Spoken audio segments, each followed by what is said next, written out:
تو از ما هر چیزی میگم همونجا فی المجلس یه چیزی هم گاهی خدا یه روزی یه عنایتی میفرماید. میبینم خودم هم گاهی لذت میبرم. یعنی حافظ جایی میگه دلم جز مهر محرویان طریق، من با همین ختم میکنم که اینم او حواله کرده، دلم جز مهر محرویان طریقی بر نمیگیرد. ما خیلی جا گشتیم، خیلی آدما خیلی جا گشتن، همه جا که خوب اتفاقا بعد آدم بگرده همه عالم رو، همه خوبان رو ببینه. یک خانمی چند وقت قبل از این شعر این حکایت رو براتون بگم، یک خانم ایرلندی 5-6 ماه پیش آمد ایران، منزل یکی از علمای قم رو آدرسی داشت، آمد خدمت ایشون. اون آقا بیوگرافی ایشون رو برای من فرستاد تهران. گفت من یک خانم ایرلندی مسیحی از یک خانواده مسیحی بودم، بابام هم کشیش.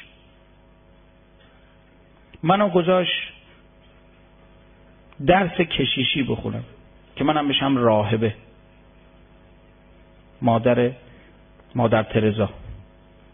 بعد گفت من یه مدت رفتم سر کلاس، راستش این درسا بهم نمیچه، همش سوال میکردم آقا شما میگین عیسی پسر خداست، یعنی چی خدا پسر داره؟ همین یه دونه پسر داره خدا یا بازم پسر دختر دیگه هم داره؟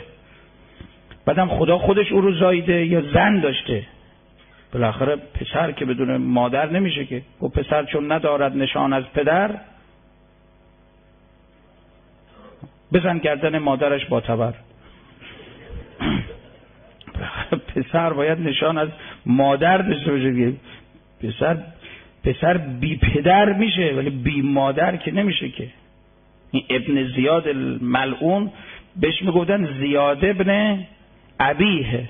زیاد ابن ابی یعنی زیاد پسر پدرش. خب همه پسر نه، یعنی چرا به این میگفتن پسر پدرش؟ چون پدر این بیچاره بی پدر گم شده بود، پدرش گم شده بود. چند نفر میگفتن این پسر ماست یا پسر باباش. خب بالاخره بی پدری پدر این هست دیگه، معلومه دیگه. این حضور شما عرض کنم که این خانم گفت که من این سوالا رو میپرسیدم که آقا این حضرت عیسی که پسر خداست، این خدا زنم داره یا نداره؟ خب این سوالا جواب نداره اونجا. این سوالا فقط باید لالمونی بگیری و الا میزن تو سرت. میگه استادام حرف میزدن که نه این سوالا رو نپرس، درس رو کن. یعنی چه؟ من درس که نمیفهمم که نمیتونم بخونم که. گفت کور شوم، لال شوم، کر شوم، ولی محال است که من خر شوم. آخه نمیشه که آدم همینجوری بخون برو، نمیشه که. خلاصه بابای من دید من هر روز میرم مدرسه و دانشگاه و میام و عصبانی تر از دیروز. گفت نمیخواد دختر جان، نمیخواد درس کشیشی، برو فیزیک بخون، برو شیمی بخون. ولی مگه ول میکرد این افکار منو؟ اینا میخواست زندگی منو رقم بزنه، میخواست سرنوشت منو این افکار و این اعتقادات درست کنه. گفت خیلی گشتم، رفتم مکتب هندویسم مطالعه کردم، دیدم نه چیزی نداره. بودیسم مطالعه کردم، دیدم هیچی نداره. رفتم نمیدونم عرفان‌های شرقی و غربی مطالعه کردم، رفتم راجع به یهودیت مطالعه کردم. میگه یک شب به درگاه این خدا نالیدم. البته جمله قبلش میگه البته در خانه ما مشروب راه نداشت، در خانه ما روابط نامشروع هم نبود. پدر من، مادر من با یه مرد دیگری، با یه زن دیگری، نه ما یک اصالت مسیحی بودیم ولی یه پاکی ها رو حفظ میکنیم. خدا به آدم پاک باشه آقا، خدا خودش دستگیری میکنه، راهنمایی میکنه. این که به ما گفتن مراقب غذاتون باشید، مراقب دامنتون باشید، پاک دامنی رو رها نکنید. این خیلی یه جای خدا جبران میکنه. این جبران اینجا گفت یه شب به درگاه این خدا نالیدم.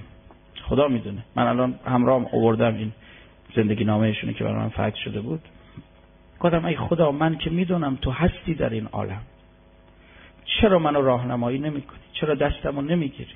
چرا من اینقدر گمراه باید بشم؟ گفت اون شب خوابیدم، خدا گواه. میگه این ناگهان در عالم رؤیا یک بانوی بزرگواری رو دیدم، یک صندوق جلوش با من صحبت میکنه، تو چرا این کتابو نمیخوانی؟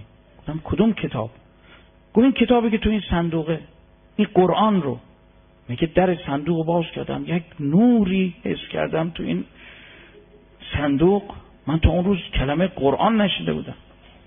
گوه خواب پریدم، هم منتظر بودم که صبح میشه. علت طلوع صبح رفتم دانشکده، به این رئیس کتابخانه دانشکده یا رئیس خوابگاه گفتم کتابی به نام قرآن هست؟ گفت بله. گفتم چه کتابیه؟ گفت این کتاب مقدس مسلمان هست. گفتم ما داریم تو کتابخانه؟ گفت نه نداره، ولی من تو کتابخانه شخصی خودم یه جلد دارم. گفتم میشه به من بدین، من 2-3 روز اینو مطالعه کنم؟ گفت باله، بهت امانت میدم. گفت وقتی این کتاب آوردم شروع میکردم آیاتشو خوندن، مثل که با من حرف میزد. هر آیه‌ای که میخوندم یه آتشی از دل من فرو مینشست، یه آبی روی اون شعله ها میریخت. گفت بیشتر خوندم این گم شده من همینه. اینکه خدا میگه بابا من ببینم شما تشنه هستید، آب بهتون میدم. الذین جاهدوا فینا لنهدینهم. من ببینم تو راست میگی، خودم کمکت میکنم. نمیخواد تو بگردی کلاس عرفان پیدا کنی، من خودم معلم عرفان میارم سراغت.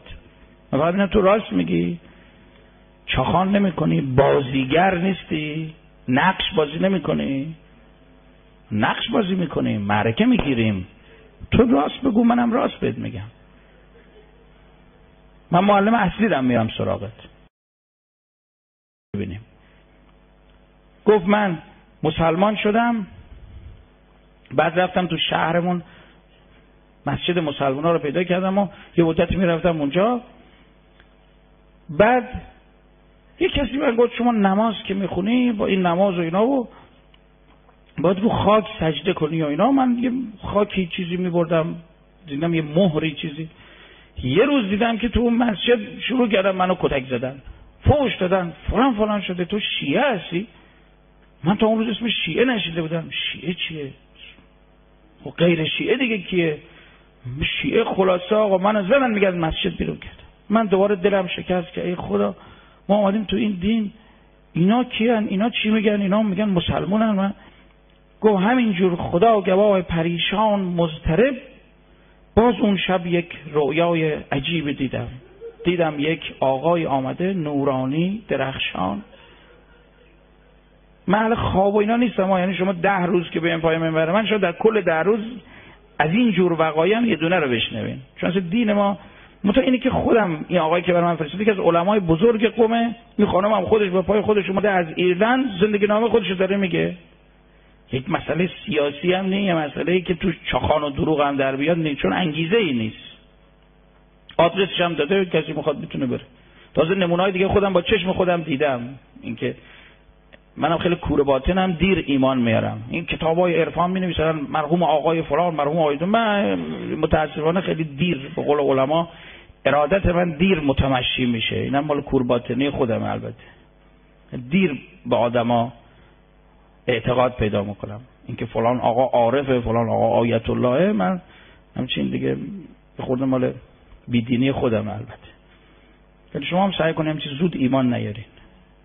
خورده بعد ایمان بیاریم وقت مجبوری هر چی آقا گفت همین دنبالش بری. هر جا میفهمی آقا داره میگه اشتباه میکنه، ولی چون ایمان آوردی دیگه هر چی گفت باید بری.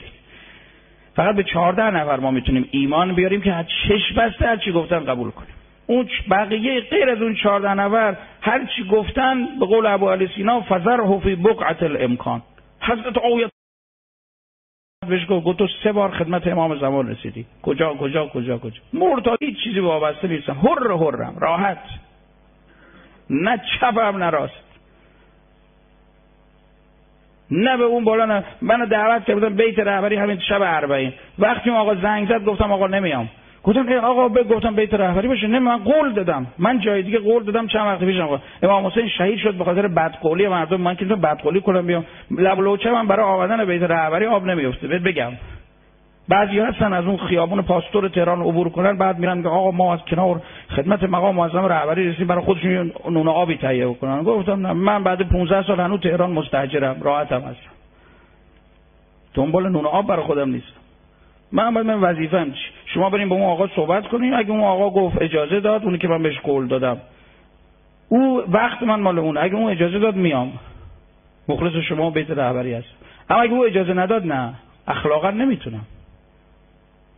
مگر یک حکم حکومتی باشه، وقت اون برمیگرده به اعتقادات فقهی خودم.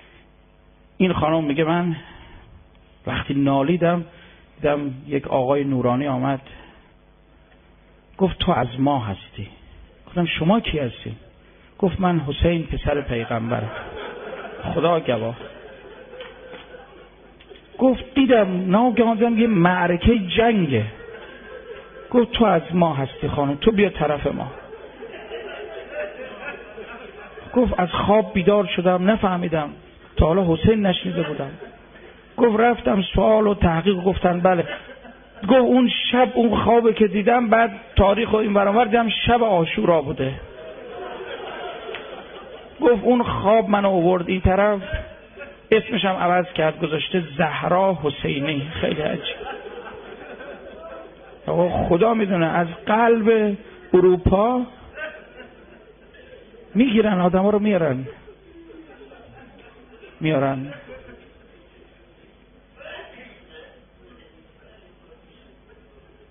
سلمانی که گم شده ما